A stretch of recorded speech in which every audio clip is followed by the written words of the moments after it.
তাই তাই তো হচ্ছে। এবং ওই যেটা আমি প্রথম প্রশ্ন করলাম যে উনি বলেন বড় দলদের সাথে কথা বলেছেন, তো চাইলে এনসিপি যদি বড় দলই হয়, এনসিপি তো এখনো ইলেকশন কমিশন তো তাকে রিকগনাইজই করেনি, তাদের না আছে কোনো গঠনতন্ত্র, না দেব গট কোনো ইলেকশন সিম্বল।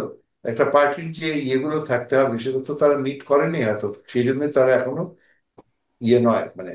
কিন্তু হুম। কথা হচ্ছে ওই যেটা আহ, ইয়ে বললেন যে ডি ফ্যাক্টো আর কি, তারা রিকগনাইজ নিজেকেই নিজে ডিক্লেয়ার করে দিয়েছে।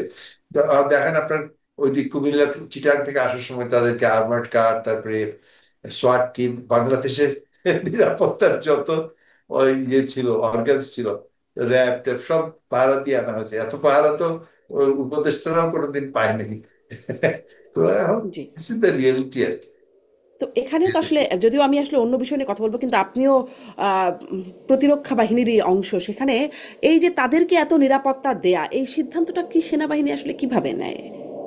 আমি তো এখন ধরেন আমি একজন অবসরপ্রাপ্ত, বহুদিন ধরে অবসর, আমি তো ভিতরের খবর জানিও না, রাখার চেষ্টাও করি না, কারণ এটা ঠিক না। তবে এটা ডেফিনেটলি যদি একজন দেশপ্রেমিক এবং সেনাবাহিনীকে যদি সে সত্যি ভালোবাসে, তখন তাকে এই ধরনের পুলিশ ডিউটি দেওয়াটা তার তার হুম। প্রাইডে একটা আঘাত করবে। তার তার যে গর্ব, যে ইউনিফর্মের গর্ব, তার র্যাঙ্কের গর্ব, এখানে আঘাত করবে।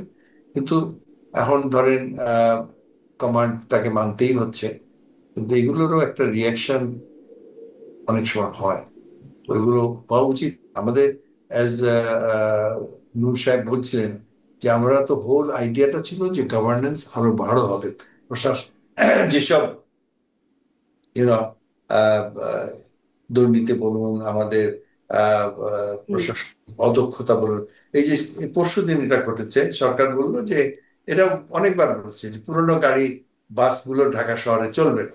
ঠিক আছে, কারণ এরকম আমার জানা মতে কোনো রাজধানী, কোনো ইভেন আফ্রিকার, হয়তো মালি বা ওই ওই ধরনের দুই একটা দেশ ছাড়া, আমি তো দুই একটা আফ্রিকান দেশেও গেছি, মানে রাজধানী শহরে এত পচা বাস কোথাও নেই, পাবলিক সিস্টেম এর নেই।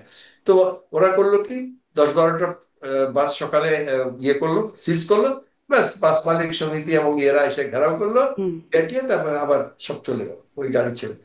এইভাবেই যখন অদক্ষতা এবং মানে ইয়ে চলছে আপনার, এনবিআর কি হচ্ছে এখন, এনবিআর হুম। আপনার ঘুষের রেট বেড়ে গেছে বুঝি।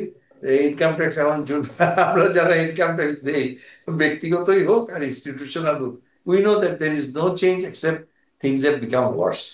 তো হুম। সিটি কর্পোরেশনের তাই অবস্থা, মানে আপনি কোথায় ইয়ে করছেন জি, মানে। সর্বক্ষেত্রেই সর্বক্ষেত্রেই নানান অচল অবস্থার এবং কথা বলছেন। আপনি স্থবিরতা বলছিলেন যে স্থবিরতাটা রাস্তাঘাটে যেই বাস চলছে, যেই অচল ধরনের বাস চলছে, সেগুলো না চালালেও মানে সমস্যার মুখে মানে পড়তে হচ্ছে, ব্যবস্থা নিতে যেটা কিন্তু। আমি বলছি যে প্লেনের ক্ষেত্রেও, যে বিমানের ক্ষেত্রেও কি সেরকম কিছু ছিল কিনা, মানুষের মনে এরকম অনেক প্রশ্ন আছে। আমি এই বিষয়গুলো নিয়ে আপনার কাছে আসবো। আপনি আছেন আসলে মূলত এই বিষয়গুলো নিয়ে, আপনার কাছে বিশেষ করে আচ্ছা প্রশ্ন ঠিক আছে, আমার দর্শকরাও আপনার কাছে এই